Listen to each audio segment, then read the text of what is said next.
Astagfirullahaladzim. Jangan di sini gue mulai merokok.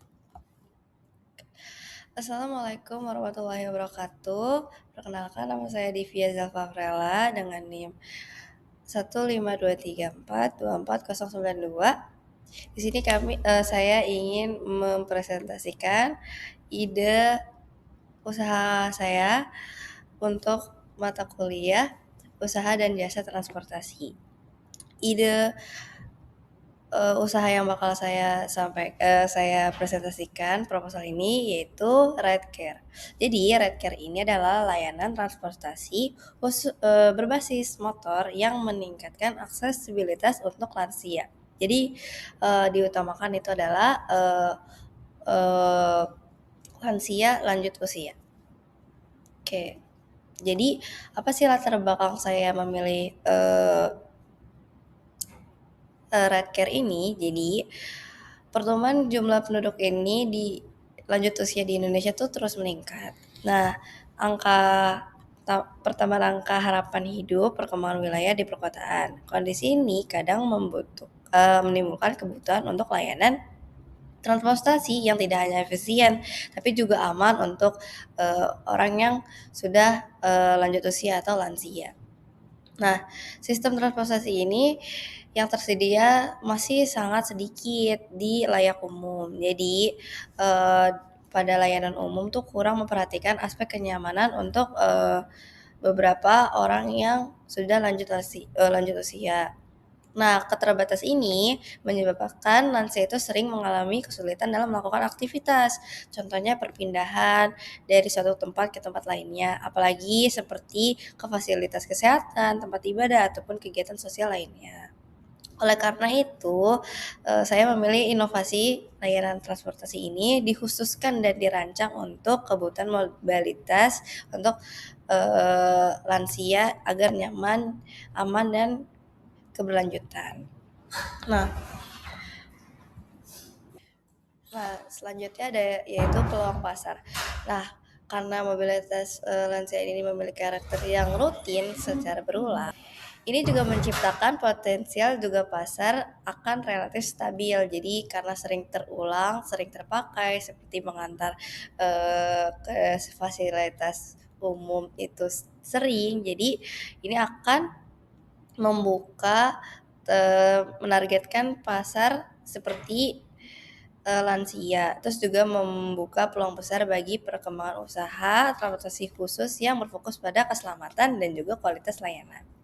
Tapi terlepas dengan lansia, keluarga lansia dan juga lembaga kesehatan itu merupakan segmen pasar potensialnya ini juga membutuhkan layanan transportasi yang diandalkan. Dan dengan ini kami menawarkan layanan yang terjadwal seperti tersistem dengan pelanggan. Ridecare juga memiliki peluang untuk membangun basis dalam jangka panjang sekaligus memperkuat posisi usaha di sektor jasa transportasi.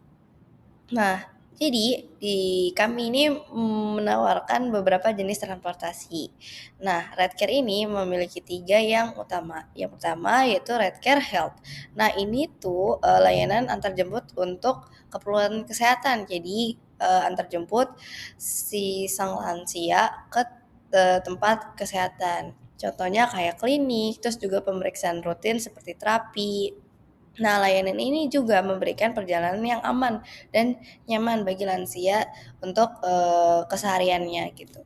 Yang kedua itu ada Ridecare Daily. Nah, ini tuh bagi lansia yang melakukan aktivitas sehari-hari kayaknya pergi berbelanja, melakukan aktivitas sosial pada lainnya atau mengunjungi keluarga dan juga lain sebagainya. Yang terakhir itu ada Ridecare Schedule. Ini layanan yang mungkin terjadwal. Jadi kita bisa memberikan jadwal tersendiri, misal kayak hari ini mau pergi ke sini untuk apa gitu. Jadi kita bisa berlangganan juga untuk keluarga yang memiliki lansia ataupun lansia itu sendiri yang ingin menambahkan jadwal.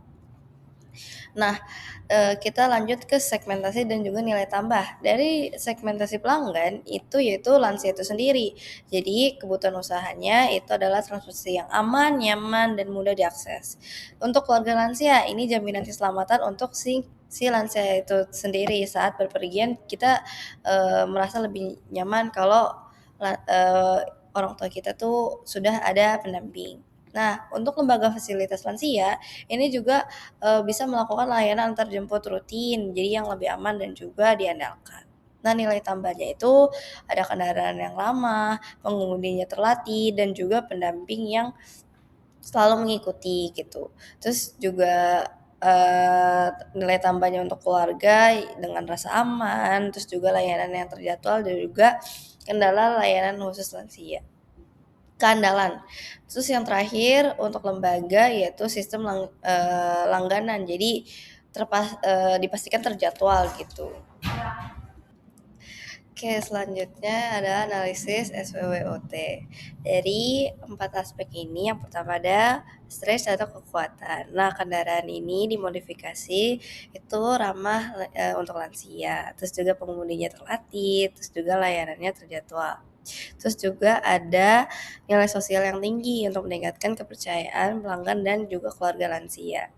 Selanjutnya itu ada weakness atau kelemahan. Ini mungkin biaya investasinya relatif tinggi untuk modifikasi kendaraan dan juga pelatihan pengemudi. Terus juga ketersediaan pengemudi yang masih terbatas. Terus juga skala opsional yang dan jangkauan layanan yang masih terbatas pada wilayah tertentu. Yang terakhir juga proses edukasi pasar butuh waktu yang agak lama gitu. Yang selanjutnya ada opportunity atau peluang. Nah, peningkatan jumlah lansia ini dan kebutuhan mobilitas terus meningkat. Terus juga minim pesaing. Selanjutnya juga ada peluang kerja sama dengan keluarga, klinik, dan fasilitas lain. Terus potensi pengembangan layanan berlanggan dan juga kontrak yang jangka panjang. Yang terakhir, yang selanjutnya itu ada ancaman. Jadi pesaingin ini yaitu transportasi online yang umum relatif lebih murah. Terus juga sensitivitas harga sebagai pelanggan. Terus juga keterbatasan kemampuan dalam menggunakan teknologi digital seperti Lansa yang gaptek tentang media digital. Selanjutnya juga ada resiko opsional terkait keselamatan dan navigasi transportasi. Selanjutnya juga ada strategi S dan O yaitu stress dan opportunity. Nah, ini memanfaatkan kekuatan untuk menangkap peluang dengan mengembangkan layanan khusus. Terus juga menawarkan paket langganan untuk ride and care. Juga menjalin kerjasama dengan klinik, panti lansia dan juga komunitas lansia. Terus selanjutnya ada W dan O, weakness dan opportunity. Ini mengatasi kelemahan dengan memanfaatkan peluang dengan cara kemitraan dengan bengkel lokal untuk menekan biaya modif mengajukan dukungan kepada dari program pemerintah atau lembaga sosial. Terus juga ekspansi wilayah secara bertahap. Selanjutnya ada ST, straight dan Trade ini menggunakan kekuatan untuk menghadapi ancaman. Ini juga menekan keunggulan keselamatan dan layanan ramah lansia. Itu juga membangun citra merek dan juga menyediakan sistem yang pesanan lebih sederhana. Yang terakhir ada WNT yaitu weakness dan threat. Ini meminimalisir kelemahan dan menghindari ancaman dengan mengendalikan biaya opsional yang efisien. Terus juga ada edukasi pasar dan juga penyesuaian tarif agar tetap kompetitif. Selanjutnya ada investasi dan pendapatan. Nah, investasi ini rakyat ini memperoleh pendapatan dari tarif perjalanan, layanan berlanggan serta kemitraan dan dukungan seperti SCR atau pemerintah yang mendukung keberlanjutan usaha. Ini juga ada estimasi biaya yang akan dikeluarkan untuk sebagai dana awal. Yaitu ada pengadaan motor roda 3 seperti Redcare sebanyak 2 unit, terus juga ada modifikasi kendaraan ramah lansia, terus juga pelatihan, sertifikasi pengemudi, selanjutnya juga ada perlengkapan keselamatan, yang terakhir ada promosi dan estimasi awal. Ini ada sekitar total estimasi awalnya sebesar 100 juta. Selanjutnya ada penutup. Jadi Redcare ini merupakan konsep usaha jasa transportasi yang berbasis pada motor yang berfokus pada peningkatan keselamatan aksesibilitas lansia. Ini juga dengan segmen pasar yang jelas, layanan yang terarah, juga serta model pendapatan yang berkelanjutan. Redcare ini juga memiliki potensi yang berkembang sebagai usaha yang layak secara bisnis sekaligus memberikan dampak yang sosial positif. Terus juga diharapkan Redcare ini menjadi solusi inovatif yang memenuhi kebutuhan mobilitas lansia di lingkungan perkotaan. Sekian, terima kasih untuk presentasi saya. Wassalamualaikum warahmatullahi wabarakatuh.